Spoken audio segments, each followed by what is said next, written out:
Halo pemirsa Antv, bagaimana kabar Anda hari ini? Senang sekali saya Indah Andara bisa hadir untuk menjumpai Anda dalam program Bincang Tokoh Jawa Timur. Seperti biasa pemirsa, selama 1 jam kami akan menghadirkan sosok yang sangat inspiratif dari berbagai latar belakang. Dan hari ini sudah hadir nih bersama kami Direktur Utama Perumda Tirta Kanjuruhan Kabupaten Malang yang dulunya mengawali karir sebagai tukang gali ya. Sekarang nih beliau pernah mendapatkan penghargaan CEO terbaik se-Indonesia kategori pelanggan 100.000 versi Asia Business Research Center. Langsung saja kita sapa Bapak Samsul Hadi. Halo, apa kabar Bapak Samsul? Baik, Mbak Indah. Wah, sehat ya Pak ya? Sehat, Alhamdulillah. Nah Pak, bisa dong diceritakan awal perjalanan karir Bapak nih ya yang awalnya sebagai tukang gali, sekarang bisa menjadi Direktur Utama Perumda Tirta Kanjuruhan Pak. Iya. Terima kasih tentunya kami sampaikan kepada Mbak Indah dan para pemirsa Antv yang berbahagia. Pada kesempatan yang baik ini perlu kami sampaikan bahwa kami berkarir di PDAM atau Perumda Tirta Kanjuruhan ini sejak tahun 1983. Jadi awalnya di pertengahan tahun 1983 kami sebagai tenaga harian di PDAM Kabupaten Malang. Memang tugas tenaga harian adalah menggali, kemudian memasang pipa dan seterusnya. Dan kami berawal dari tukang gali ini, suatu saat kami ini ada inspeksi dari direktur. Kemudian kami dipanggil, karena kami pada saat itu memang masih memakai seragam SMA. Jadi ada kaos saya itu ada tulisan SMA Negeri Batu gitu. Sehingga sempat pada saat itu kami dipanggil sama Pak Direktur, "Loh, kamu pendidikannya apa?" Saya jawab bahwa pendidikan saya SMA Pak. "Mau kerja di PDAM Kabupaten Malang?" "Siap Pak." Nah, dengan apa yang disampaikan oleh Pak Direktur tadi, kami diminta untuk membuat lamaran waktu itu. Karena sebelumnya kan kami tukang gali harian ya. Nah, alhamdulillah setelah kami mengajukan permohonan untuk menjadi pegawai di PDAM Kabupaten Malang, kami bisa diterima. Jadi kurang lebih bulan November tahun 1983 kami dijadikan kontrak di perusahaan, honorer kontrak begitu ya? Honorer di PDAM Kabupaten Malang. Dan alhamdulillah kami dengan bekerja dengan hati, kami bisa memberikan pelayanan kepada masyarakat melalui bidang kami waktu itu adalah staf teknik, sehingga tugasnya staf teknik adalah setiap hari memperbaiki pipa, menggali dan sebagainya. Ini yang kami laksanakan terus-menerus dan alhamdulillah dalam waktu 1 tahun kami bisa diangkat menjadi capek, calon pegawai perusahaan. Baru calon tapi baru saat calon itu ya, capek. Kemudian setelah waktu 6 bulan kami bisa diangkat sebagai pegawai tetap perusahaan. Kemudian kami diberikan kesempatan untuk mengikuti pelatihan-pelatihan, baik itu pelatihan manajemen perusahaan maupun pelatihan keuangan. Nah, ini yang membuat kami ini mulai berkarir, sehingga dalam waktu tahun 1985 kami sudah dipercaya sebagai KSTU, jadi menjadi kepala tata usaha. Tahun berapa itu? Tahun 1985. Setelah itu kami juga berproses memenuhi tugas sehari-hari. Selain sebagai TU itu hanya paginya sampai dinasnya sampai jam 2. Kemudian sore kami juga melaksanakan membantu teman-teman teknik untuk bekerja di lapangan. Tetap kami bertugas sesuai dengan apa yang saya inginkan. Jadi selain sebagai TU, kemudian kami sore hari juga kami membantu kepada teman-teman teknik untuk melakukan perbaikan, kemudian membaca baca meter pelanggan, kemudian penagihan. Ini saya lakukan terus, sehingga dalam kurun waktu 3 tahun, alhamdulillah kami juga dipercaya diangkat sebagai kepala unit waktu itu tahun 1988. Kami dipercaya sebagai kepala unit yang tentunya mempunyai beban tugas yang lebih berat. Dari situlah kami ini berkeinginan kalau kami itu bisa menjadi KSTU, bisa menjadi kepala unit, tidak menutup kemungkinan kami nanti bisa berkarir ke lebih tinggi lagi. Nah, dari situlah kami itu meneruskan pendidikan formal waktu itu, karena kami waktu itu kerja hanya modalnya SMA ya, SLTA. Kemudian kami melanjutkan pendidikan formal yaitu menempuh strata S1.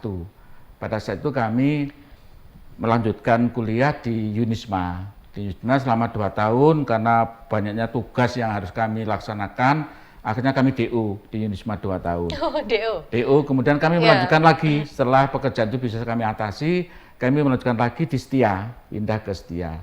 Dan alhamdulillah tahun 1999 kami sudah bisa lulus dari perkuliahan S1 ya, dari perkuliahan. Nah, dari situlah kami terus bekerja dengan hati, kami termotivasi karena kami berpedoman bahwa kalau orang lain bisa, saya harus bisa gitu. Itu yang menjadi motivasi kami, dan alhamdulillah kami bisa, setelah itu kami bisa dipercaya menjadi kepala bagian umum di Perumda Tirta Kanjuruhan di PDAM Kabupaten Malang.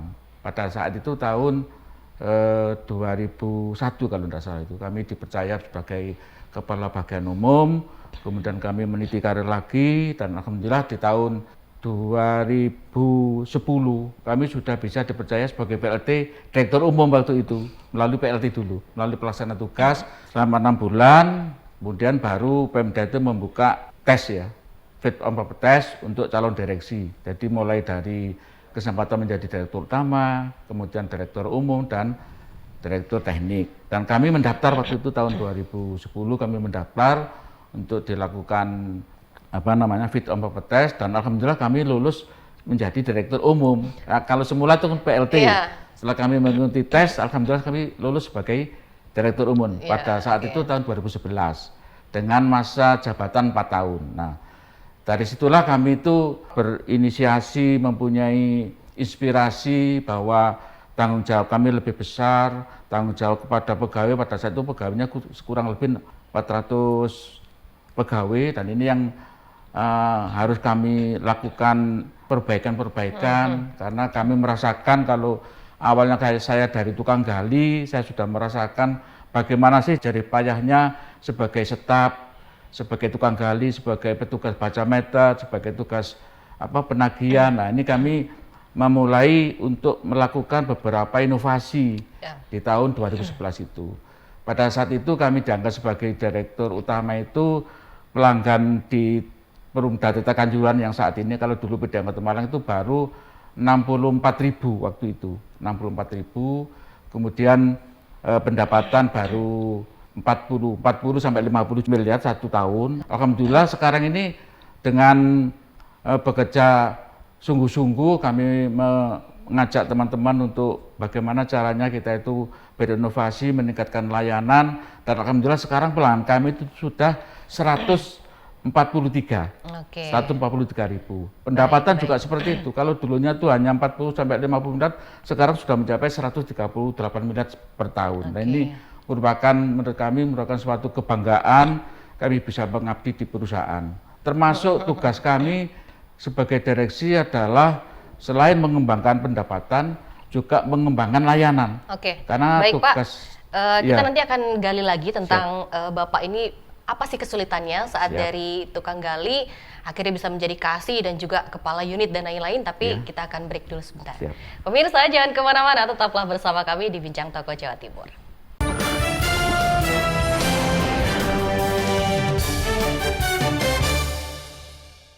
Terima kasih pemirsa, Anda masih setia bersama kami dalam Bincang Tokoh Jawa Timur. Masih bersama dengan narasumber kami hari ini, yaitu Direktur Utama Perumda Tirta Kanjuruhan Kabupaten Malang, Bapak Samsul Hadi. Pak Samsul, tadi Bapak kan begitu runtut ya menceritakan bagaimana pengalaman kerja Bapak dari awal sampai akhir. Nah, saya ingin tahu nih Pak, bagaimana sih kesulitannya Bapak dari menjadi tukang gali sampai akhirnya bisa naik menjadi kasih dan juga kepala unit. Kan kalau tukang gali itu kan ngurusinya kan istilahnya lapangan ya Pak ya, lalu menjadi kasih TU yang notabene adalah administrasi. Nah, bisa dijelaskan tuh Pak. Iya, terima kasih Mbak Indah. Jadi memang tugas seorang staf teknik atau tukang gali, ya memang tugas sehari-harinya adalah bagaimana caranya memastikan masyarakat atau pelanggan kita itu dapatkan air sesuai dengan kebutuhannya. Sehingga banyak sekali di sana itu kesulitan maupun suka dukanya ya. Suka dukanya itu contohnya tuh, kalau kesulitan kami itu pada saat ada pengaduan dari masyarakat yang airnya sudah 1-2 hari tidak mengalir gitu ya. Kemudian kami turun ke lapangan untuk mencari apa sih ini penyebabnya gitu ya? Air kok tidak bisa jalan dan sebagainya. Nah, ini memang kami harus menggali, namanya pipa itu kan di dalam tanah ya. Jadi untuk mencari penyebabnya, sumber masalah itu harus menggali dulu, kemudian pipa dipotong. Oh kok enggak ada air, pindah lagi, gali lagi, potong lagi. Oh sampai 2-3 kali, oh baru ini airnya ada di sini. Nah, ini baru kita laksanakan perbaikan sesuai dengan SOP. Nah, ini kadang itu tidak hanya dilaksanakan pada saat jam dinas, kadang itu sampai sore, sampai malam. Kalau sudah posisi air mati, pelanggan tidak mau ditinggalkan. Betul. Ya harus diselesaikan sampai tuntas. Nah, ini merupakan suka duka, sehingga kita itu bekerjanya tidak menggunakan jam dinas, tapi juga sampai sore, sampai malam dan seterusnya, bahkan sampai pagi. Karena pelanggan dengan posisi air tidak mengalir juga, mereka itu sangat mengharapkan dapat aliran air. Kita sebagai pelayan ya bagaimanapun kita harus berupaya semaksimal mungkin agar air itu bisa mengalir. Itu dukanya. Kemudian juga terkait dengan penagihan. Ya memang kadang pelanggan itu kalau penagihan yang tidak membayar rekening itu pagi kerja, rumahnya dikunci, siang belum datang. Sehingga untuk membantu pendapatan perusahaan, kita harus melakukan penagihan pada sore hari, pada malam hari baru bisa ketemu. Nah, ini juga merupakan suka duka sebagai pelayan. Baik. Ya kalau sukanya sih karena kita berprinsip bahwa saya bisa mengabdi di salah satu perusahaan miliknya pemerintah daerah, kami cukup bangga. Betul. Karena kami berniat bahwa selain kami bekerja untuk mencari nafkah, juga kami yakin itu merupakan ibadah, karena pelanggan atau masyarakat itu menggunakan air itu mulai bangun tidur sudah cari air ya. Benar. Bangun tidur juga cari air, mau mandi, mau masak juga cari air. Ini kalau kami itu bisa melayani dengan baik, itu merupakan suatu kebanggaan bagi kami. Kemudian berikut dengan keberadaan kami sebagai staf teknik, kemudian kami sebagai kasih TU dan menjadi kepala unit. Ini kami selalu diberikan kesempatan oleh Bapak Direktur kami itu untuk mengikuti workshop ya. Sampai kami ini pernah mengikuti pelatihan manajemen air minum tingkat muda di Surabaya. Padahal saya tidak pernah sih pergi ke Surabaya itu harus naik apa dan sebagainya. Ini juga merupakan pengalaman baru seperti itu ya yang diberikan. Pengalaman baru. Akhirnya kami 2 minggu ada di Surabaya mengikuti manajemen tingkat muda. Karena sesuai persyaratan di Permendagri, kalau pegawai sudah bisa mengikuti manajemen air minum itu bisa mencalonkan sebagai direksi. Lalu kami termotivasi. Waktu itu saya sebagai kepala bagian umum, kami termotivasi untuk mengikuti pelatihan manajemen tingkat muda. Dan alhamdulillah kami di sana juga sama narasumber dipercaya sebagai ketua kelas. Nah, sehingga kami bisa berkoordinasi, bisa sharing, bisa transfer knowledge dengan teman-teman se-Jawa Timur, PDAM se-Jawa Timur itu. Akhirnya alhamdulillah dalam 2 minggu kami selesaikan dengan baik. Itu salah satu modal untuk bisa mengikuti jenjang karir kami dari kepala bagian menjadi direktur. Pak, ada yang mengganjal nih di pikiran saya. Tadi kan Bapak ceritakan bahwa pertama bertemu dengan Pak Dirutnya mengenakan pakaian sekolah ya, SMA. Nah, itu awalnya Bapak bisa menjadi tukang gali di PDAM, seperti apa ceritanya sampai akhirnya bisa bertemu dengan Pak Dirut? Jadi memang kami itu punya sahabat, kebetulan waktu itu ada pekerjaan atau proyek pemasangan pipa di waktu itu di Karangploso. Sahabat saya itu sebagai mandor waktu itu. Saya masih muda, baru lulus SMA itu 1 tahun. Kemudian saya itu kan pengalaman saya mencari pekerjaan kemana-mana. Namanya susah gitu ya, Pak ya. Membuat permohonan itu sampai 17 kali saya hitung gitu. Saya hitung. Kami kirim kemana, ke perusahaan, mengikuti tes di PNS juga tidak bisa keterima. Dan kami mau melanjutkan kuliah dengan keterbatasan kondisi ekonomi keluarga, karena kami dibesarkan, dilahirkan dari keluarga miskin, jadi buruh tani lah waktu itu. Bapak saya sebagai buruh tani, akhirnya tidak mungkin kalau kami itu harus melanjutkan kuliah, kami harus bekerja dulu, itu sekali prinsip kami. Saya harus bekerja dulu baru kuliah gitu. Akhirnya kami mendatangi sahabat saya itu sebagai mandor tadi ya? Sebagai mandor. Saya minta tolong, saya minta kerja harian, tidak apa-apa, yang penting saya kerja dapatkan uang gitu. Karena posisi waktu itu kami juga punya keluarga, punya adik itu ada 4 ya, yang semuanya itu masih anak pertama? Saya itu nomor 4, dan adik saya 3. Itu semua masih posisi juga di sekolah di tingkat dasar. Masih kecil-kecil lah ya Pak ya? Iya, ya? masih kecil. Kemudian bapak saya waktu itu baru meninggal. Sehingga kami harus di rumah itu harus sebagai membantu ibu saya untuk mencari nafkah supaya bisa melanjutkan adik-adik saya itu bisa kuliah, bisa sekolah dan seterusnya. Sehingga kami waktu itu mendatangi mandor yang saya kenal itu sahabat saya untuk saya dibantu untuk menjadi tenaga harian. Waktu itu saya ditanya, lah kamu apa mau gali? Oh mau saja. Akhirnya kami dibuktikan kami bisa menggali. Ya memang waktu itu risikonya karena saya dari SMA memang orang tua saya itu walaupun buruh tani kan tidak punya lahan, akhirnya kami ya tidak, walaupun dari keluarga petani kami tidak pernah ke sawah. Akhirnya pada saat itu pengalaman saya karena saya harus megang cangkul ya, megang gancul. Ini tangan saya ini sampai luka ini waktu itu karena kami tidak punya teori untuk menggali. Jadi nggak bisa pegang cangkul saat itu ya Pak ya? Iya, saat itu memang kami belum punya teori untuk pegang cangkul seperti apa, pegang gancul seperti apa, pegang kunci pipa itu seperti apa. Nah ini memang, tapi kami tidak putus asa, kami selalu koordinasi dengan teman-teman. Belajar. Sehingga dalam waktu yang tidak terlalu lama akhirnya kami itu bisa. Yang pertama itu tangan saya itu sampai luka, tapi setelah kami... Baik Pak, nanti kita lanjutkan, ini menarik sekali, tapi kita akan iklan dulu sebentar. Pemirsa, jangan kemana-mana, tetaplah bersama kami di Bincang Tokoh Jawa Timur.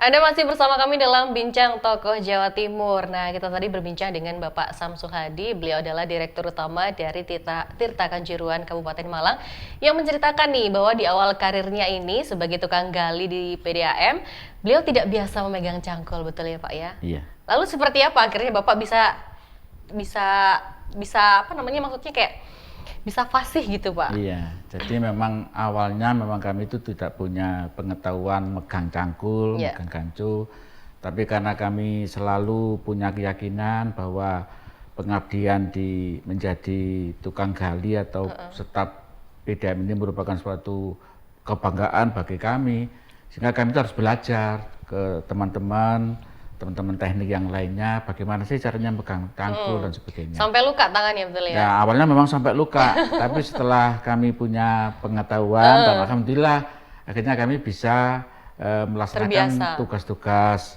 sebagai staf teknik, menggali dan seterusnya, memasang pipa, ya sudah akhirnya terbiasa.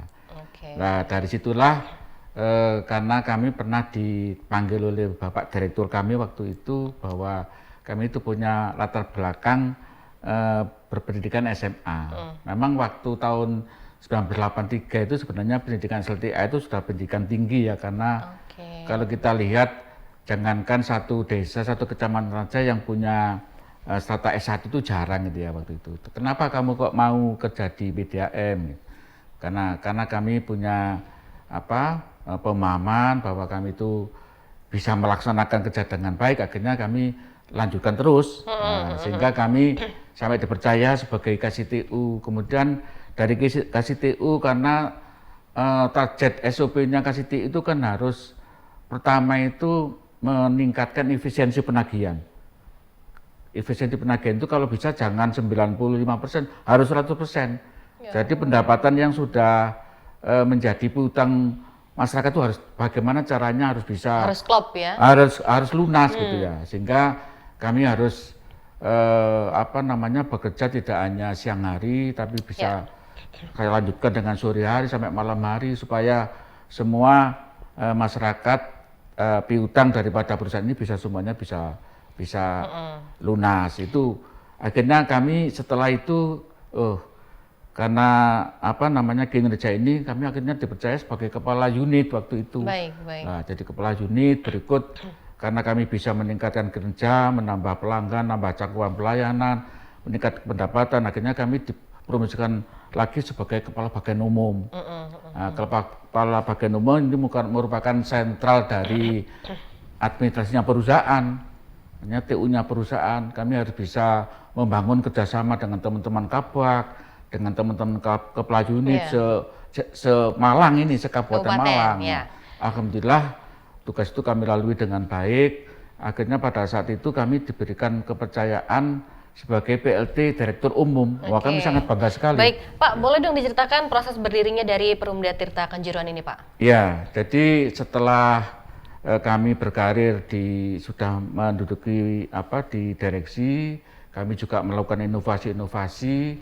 Akhirnya dengan kalau PDM itu kan hanya bisnis, orientasi bisnisnya kan di air ya, di air. Kemudian ada regulasi dari peraturan pemerintah nomor 54 tahun 2017 tentang BUMD. Nah, di sana diharapkan oleh regulasi peraturan pemerintah itu bahwa semua PDAM harus merubah dasar hukumnya. Nah, ini yang kami laporkan kepada Pak Bupati, karena ada dua pilihan, dari PDAM menjadi Perumda atau menjadi Purusda. Kalau Perumda itu bahwa semua modal dasar itu dimiliki oleh satu pemerintah daerah. Tapi kalau modalnya dimiliki oleh beberapa kepala daerah, beberapa daerah ini bisa menjadi Purusda. Nah, ini yang sesuai dengan regulasi ini akhirnya karena PDAM Kabupaten Malang ini hanya modalnya dari Kabupaten Malang, pemerintah Kabupaten Malang, akhirnya kami disetujui dari PP itu menjadi Perda. Kami mengajukan Perda Kabupaten Malang bahwa PDAM Kabupaten Malang menjadi Perumda Tirta Kanjuruhan. Nah, inilah yang nantinya itu bisa memberikan peluang bisnis kepada Perumda Tirta Kanjuruhan, tidak hanya berbisnis di air, tapi bisa berbisnis di sektor yang lain. Iya. Kalau untuk tugas dari Perumda sendiri apa, Pak? Kalau Perumda sendiri sama tugasnya seperti PDAM. Akhirnya kami itu dengan Perumda, akhirnya kami membuka pabrik baru, namanya Kemasan AMDK yang sekarang sudah, ini ya, Pak, ya? Iya, kita pasarkan bahkan sudah secara nasional karena sudah dikonsumsi di masyarakat Bali dan seterusnya. Jadi dengan peluang Perumda inilah kami mendirikan pabrik AMDK, dan alhamdulillah sampai sekarang sudah bisa berjalan dengan baik. Kalau dihitung dari menunjang pendapatan juga cukup bagus ya, kurang lebih 1 tahun itu bisa menunjang laba kepada perusahaan Perumda Tirta Kanjuruhan kurang lebih 500 juta. Ini yang perlu nanti akan kami kembangkan supaya nanti Perumda Tirta Kanjuruhan tidak hanya orientasi bisnisnya di air, tapi bisa bergerak di bisnis yang lain gitu. Oke, lalu untuk pemenuhan air bersih untuk masyarakat, apakah sudah maksimal? Jadi kami dulu pada saat awal memang PDAM ya, waktu masih PDAM itu baru 3 kecamatan pada saat saya masuk jadi pegawai itu. Dan sekarang alhamdulillah dari 33 kecamatan itu sudah ada 26 unit layanan. Kabupaten Malang kan ada 33 kecamatan, dan alhamdulillah kami bisa ekspansi, bisa membuka unit layanan. Sekarang itu sudah 26 kecamatan yang sudah sisanya, kami bangun jaringan. Untuk sisanya seperti apa? Nah, sisanya ini memang di 7 kecamatan ini masih banyak air bersih, sumber-sumber air kecil yang dimanfaatkan oleh masyarakat setempat melalui pengelolaan, melalui HIPAM, melalui Wislik dan sebagainya. Ini kami tidak bisa memaksa, yang penting kami bisa memberikan masukan kepada HIPAM bahwa kualitas air yang diberikan kepada masyarakat harus sama dengan yang diberikan oleh PDAM.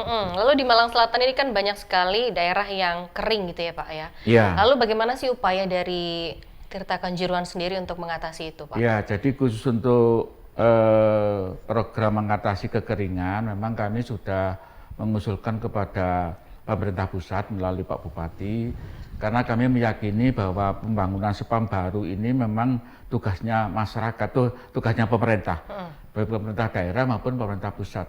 Kalau Perumda atau PDAM ini sebagai operator. Nah, kami berkeyakinan dengan mengatasi kekeringan di 6 kecamatan yang ada di Malang Selatan, ini kami sudah membuat proposal, sudah melakukan survei, sudah melakukan perencanaan, dan alhamdulillah untuk mengawali daripada program menyelesaikan daripada kekeringan air di Malang Selatan ini, tahun 2021 kami diberikan modal oleh pemerintah daerah sebesar 20 miliar untuk mengawali pembangunan.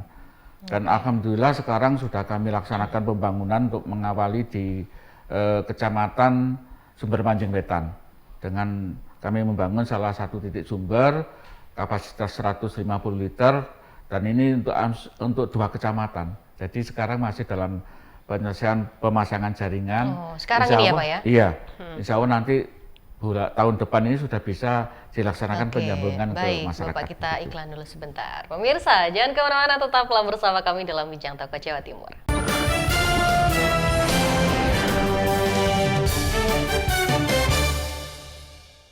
Terima kasih pemirsa Anda masih setia bersama kami dalam Bincang Tokoh Jawa Timur. Pak Samsul Hadi, tadi kita terakhir membicarakan tentang pemenuhan air bersih ya di daerah kering yang ada di Malang Selatan. Lalu sekarang sudah berapa persen sih Pak untuk pemenuhannya Pak? Jadi kita sudah memenuhi cakupan layanan, istilahnya cakupan layanan untuk masyarakat Kabupaten Malang yang khusus dari Perumda Teta Kanjuran itu sudah 40%. Namun di wilayah Kabupaten Malang ini khususnya di wilayah utara sama barat ini kan banyak sumber air. Kebetulan tidak hanya Perumda yang menangani kebutuhan air bersih pada masyarakat, tapi masih banyak di sana itu swaklola yang dilaksanakan oleh desa yang berbentuk HIPAM, berbentuk wislik dan sebagainya. Kalau pemenuhan air bersih untuk Kabupaten Malang antara yang dilayani oleh Perumda maupun oleh masyarakat sendiri mungkin sudah 80% lebih ya. Tapi untuk Perumda ini baru 40%.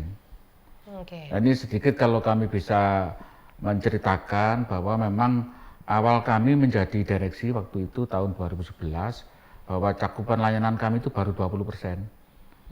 2011? 2011. Untuk 2022 sekarang? Iya, kalau sekarang sudah 42%. Memang ada banyak program-program dari pemerintah pusat yang harus kami laksanakan. Untuk itu tidak lepas dari dukungan pemerintah daerah. Nah, dukungan dari Pemkab sendiri seperti apa? Ya, jadi pada tahun 2011 kami diangkat sebagai Dirum, kemudian 2015 ini ada program namanya Hibah MBR Perkotaan. Jadi pemerintah pusat melalui Kementerian PUPR itu memberikan kemudahan kepada masyarakat yang tidak mampu, yang kurang mampu itu diberikan hibah waktu saat itu, karena kriteria Kabupaten Malang ini mayoritas adalah masyarakat yang banyak terdapat masyarakat yang kurang mampu, akhirnya kami itu mengambil program itu. Nah, untuk persyaratan mengikuti program hibah itu harus ada dukungan dari pemerintah daerah. Yang pertama itu kami harus mengusulkan perda penyertaan modal. Jadi harus ada perda yang disusun oleh pemerintah daerah memberikan penyertaan modal kepada PDAM. Namun penyertaan modal itu tidak berarti APBD memberikan uang sepenuhnya kepada PDAM, tapi itu sifatnya hanya meminjami di awal tahun. Kami diberikan penyertaan modal, kemudian setelah kami laksanakan program hibah itu, setelah diverifikasi oleh Kementerian PUPR memenuhi syarat teknis, baru nanti hibahnya itu cair. Hibah itu bisa diusulkan untuk cair dan langsung masuk ke kas daerah. Jadi intinya awal tahun kami dimodali oleh pemerintah daerah melalui penyertaan modal. Kemudian akhir tahun setelah kami laksanakan terverifikasi dengan apa spesifiknya benar, kemudian kelengkapan administrasi benar, lainnya akan dikembalikan sama. Jadi akhir tahun dikembalikan lagi? Dikembalikan dari Kementerian Keuangan itu langsung ditransfer ke kas daerah. Ini yang kami lakukan mulai tahun 2015. Dan alhamdulillah dukungan dari pemerintah daerah itu setiap tahun kita dapat gitu. Akhirnya kami memang pada saat itu memang banyak kesulitan, banyak persoalan dengan program hibah ini karena kami lihat dari 388 PDAM se-Indonesia itu yang bisa mengikuti program hibah ini hanya beberapa PDAM. Nah, sehingga kami harus bisa berkoordinasi dengan baik dengan Pak Bupati, dengan Ketua DPR, karena setiap tahun itu harus ada surat pernyataan bahwa Pak Bupati maupun Pak Ketua Dewan itu memberikan support dana permintaan modal kepada PDAM. Nah, ini yang harus saya bangun, harus kami memberikan keyakinan kepada pemerintah daerah melalui komunikasi, melalui koordinasi dan sebagainya. Akhirnya semua program ini bisa selesaikan 100%. Setiap tahun bisa 100%. Akhirnya kami dievaluasi oleh pemerintah pusat, melalui Kementerian PUPR, akhirnya kami diundang ke Jakarta untuk memberikan pengalaman ini, program ini kepada PDAM seluruh Indonesia. Jadi menginspirasi program, begitu ya? Melalui program Berprestis. Nah, ini yang kami sampaikan kepada teman-teman PDAM Indonesia bahwa program hibah ini inovasi apa yang harus saya lakukan. Kami membuat aplikasi namanya Simba, Sistem Manajemen Hibah. Kami membuat aplikasi, proses penilaian daripada program hibah ini kan sangat tergantung kepada kemajuan fisik ya. Nah, untuk program hibah ini supaya konsultan dari kementerian itu bisa mempercayai, akhirnya kami bikin namanya pra-baseline. Jadi kalau mengikuti program hibah ini kan setiap kita mengusulkan itu kan harus di baseline, di survei. Lah, by name by dress. Apakah masyarakat itu layak untuk menerima bantuan, apa layak untuk menerima hibah ini? Kami bikinkan sebelum pemerintah itu melakukan baseline atau survei, kami buat para baseline dulu. Jadi survei duluan ya Pak ya? Survei duluan dengan aplikasi yang sudah online. Nah, sehingga untuk menentukan apakah calon pemanfaat masyarakat yang dapat hibah ini bisa memenuhi syarat apa enggak. Nah, ini kami bikinkan aplikasi namanya Simba tadi. Sehingga sebelum sebelum disurvei oleh pusat, kami sudah mensurvei dulu. Sehingga secara online kami laporkan secara bertahap gitu. Nah, alhamdulillah ini apa yang kami usulkan tidak pernah ditolak, akhirnya bisa 100%. Kemudian untuk pencairan dana hibah ini juga verifikasinya adalah setelah kami melakukan penyambungan kepada masyarakat, ini juga disurvei lagi, berarti 2 kali, namanya verifikasi. Sebelum diverifikasi oleh pemerintah pusat, kami lakukan pra-verifikasi yang aplikasinya juga online, sehingga dengan pra-verifikasi ini sudah menunjukkan bahwa apa yang sudah kami laksanakan ini sudah terverifikasi dengan benar, dengan kriteria dan spesifikasi yang ditentukan oleh sudah sesuai. Akhirnya pencairannya juga tidak pernah ribet. Jadi sesuai dengan usulan kami gitu. Ini yang kami merasa bangga, sehingga dampaknya dari perkembangan ini, dari kalau dulu tuh pelanggan kami hanya 74.000, setelah kami mengikuti program ini, sekarang alhamdulillah sudah 143.000. Naik cukup, 2 kali lipat ya? Cukup 2 kali lipat ya, cukup signifikan, termasuk juga pendapatan. Karena tugas PDAM sebagai perusahaan daerah ini kan selain melayani kebutuhan masyarakat, juga harus bisa berpartisipasi untuk memberikan PAD. Kalau dulu tuh hanya 1,6 waktu saya menjabat sebagai direktur umum itu. Dan alhamdulillah sekarang tahun ini kami sudah bisa setor 10,2 miliar. Untuk PAD ya Pak? Untuk PAD. Kemudian karena ini salah satu poin yang harus kami kontak kerja dengan Pak Bupati. Jadi pendapatan, penambahan sambungan baru, kemudian kebocoran air dan opini audit. Ya, ini yang harus saya perhatikan setiap tahun, jangan sampai saya itu tidak mencapai daripada target atau kontak kerja dengan Pak Bupati. Sehingga 4 ini saya perhatikan, termasuk NRW, kehilangan air. Kalau di istilahnya lebih sederhana itu kehilangan air atau losis. Kalau dulu kami mulai jadi direksi itu, losis kami itu 32%. Dan alhamdulillah sekarang tinggal 19%. Jadi cukup luar biasa. Kalau Jawa Timur itu rata-rata masih kurang lebih 26% untuk NFP, tapi kami sudah bisa menurunkan atau menekan kehilangan itu sampai 19%. Oke, baik Pak, nanti kita lanjutin lagi, kita break sejenak. Pemirsa, tetaplah bersama kami di Bincang Tokoh Jawa Timur.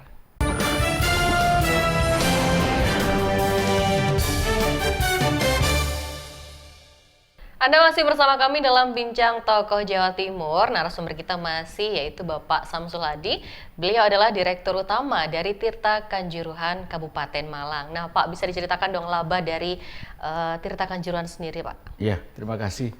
Jadi laba perusahaan itu memang bagian daripada kinerja ya. Jadi kita itu setiap tahun diaudit oleh KAP untuk memastikan bahwa laporan keuangan kami itu dengan kategori tembus target atau baik tidak, ya gitu? Dengan kategori baik apa tidak, atau WTP atau wajar dengan pengecualian, wajar tanpa pengecualian, itu memang kami setiap tahun ini diaudit oleh KAP independen. Kemudian setelah laporan keuangan kami itu bagus, baru kami diaudit oleh BPKP. Jadi Badan Keuangan dan Pembangunan Provinsi Jawa Timur. Jadi setiap tahun itu mengaudit kinerja kami. Nah ini laba ini juga merupakan satu bagian, karena di dalam audit ini ada 4 aspek yang harus diperhatikan oleh teman-teman Perumda Indonesia. Jadi aspek pertama itu layanan. Jadi kita itu harus bisa memastikan kepada masyarakat bahwa layanan kita itu bisa dipastikan 24 jam.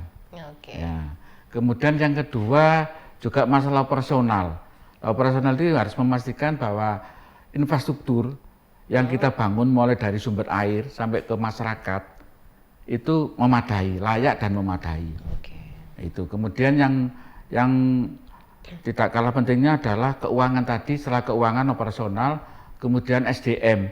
Nah ini memang harus didukung oleh SDM yang profesional. Nah ini yang tidak bisa kita abaikan. Jadi 4 aspek itu yang harus kita perhatikan kalau kita tuh ingin memperoleh penghargaan ini. Nah ngomong-ngomong soal penghargaan nih, kabarnya Perumda Tirta Kanjuruhan ini memiliki banyak penghargaan. Apa aja sih Pak? Kalau berbicara penghargaan, memang kami sejak menjadi Dirut tahun 2000, Direktur Utama mulai tahun 2015, memang kami sudah mendapat. Sejak tahun 2017 ini kami awali, kami menjadi BUMD terbaik di Jawa Timur nomor 2 pada saat itu. Juara 2 ya Pak ya? Iya, juara 2 BUMD se-Jawa Timur. Selain itu apa lagi? Kemudian kami mengikuti BUMD Award yang dilaksanakan oleh majalah bisnis ya, majalah bisnis tadi itu kami juga mendapatkan kategori top BUMD terbaik Indonesia.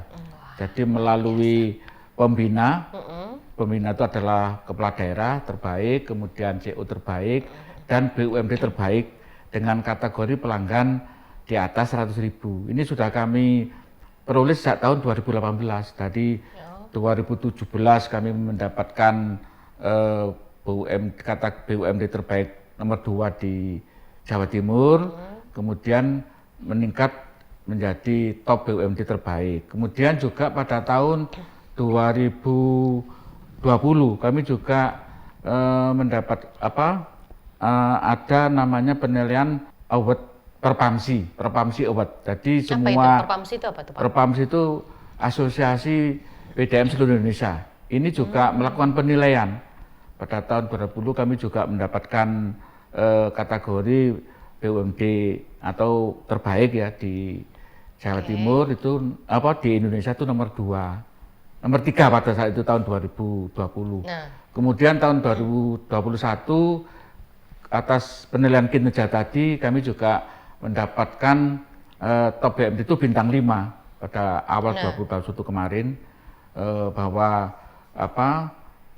hasil penilaian secara rating corporate. Jadi kami itu dievaluasi 4 sektor tadi. Mulai labanya berapa, ini ada pertumbuhan apa tidak, kemudian jumlah pelanggannya ini ada perkembangan apa tidak, pendapatan juga gitu, ada perkembangan apa tidak, termasuk juga NRW untuk menekan kebocoran ini bisa nggak ini diturunkan terus. Nah ini dengan sistem rating of corporate ini, alhamdulillah kami tahun 2001 kemarin itu dinobatkan sebagai BUMD terbaik Indonesia, memperoleh bintang 5. Wah, rating bintang 5 begitu ya? Iya, memperoleh bintang 5, jadi top of the top BUMD se-Indonesia. Itu yang kami peroleh. Kemudian kami juga kembali kepada kinerja BUMD yang dievaluasi oleh Kementerian PUPR. Kemarin di tahun 2021 ini, kalau 2020 kami mendapatkan ranking 3 di nasional, tapi tahun ini, tahun 2021 ini kami mendapat kedua, ranking 2 nasional. Wah. Ranking 2 nasional setelah Tangerang. Jadi penilaian atas Kementerian PUPR ini kami dinyatakan BUMD terbaik nomor 2 nasional. Kemudian yang Jawa Timur, otomatis kami menjadi ranking 1 di Jawa Timur. Terbaik. Nah, ini beberapa penghargaan ini yang menurut kami merupakan suatu motivasi bahwa ini atas kerjasama teman-teman, tidak hanya karena saya sebagai direktur utamanya, tapi peran daripada teman-teman pegawai di Perumda Tirta Kanjuran yang membantu kami, yang bekerja keras, memberikan inovasi, memberikan konspirasi, sehingga perusahaan yang kita kelola ini setiap tahun ada pengembangan yang signifikan. Termasuk laba. Kalau dulu itu labanya hanya sekitar 4 miliar 1 tahun, tapi sekarang sudah 23 miliar. Nah, ini juga merupakan perkembangan yang 5 kali lipat ya naiknya ya, 5 kali lipat. Dan ini kami, karena kami termotivasi, kalau kami dulunya dari tukang gali, staf teknik, sudah melaksanakan namanya sengsaranya jadi staf seperti itu. Lah ini kami termotivasi sesuai dengan visi kami, bagaimana kami membangun kesejahteraan untuk teman-teman pegawai yang ada di Perumda. Dengan banyaknya penghargaan, pastinya kan Tirta Kanjuran ini menjadi kayak contoh gitu ya untuk PDAM yang lainnya. Betul. Lalu apa sih akhirnya yang Bapak akan tekankan di sini untuk semakin memiliki motivasi yang membangun gitu Pak ke depannya?